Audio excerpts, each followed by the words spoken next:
указу Государственного комитета обороны вы, ингуши, объявляетесь изменниками и врагами социалистической родины.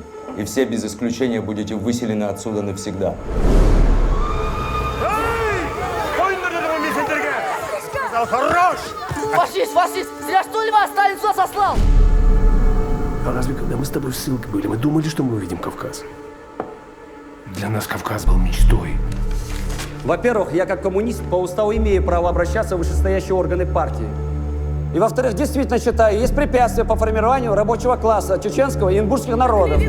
Провокатор! Дискриминации по национальному признаку в Советском Союзе нет и быть не может. И сколько их? Больше 10 тысяч подписей. У кого-то большие цели, у кого-то маленькие. Здравствуйте, товарищи. Вас ожидают.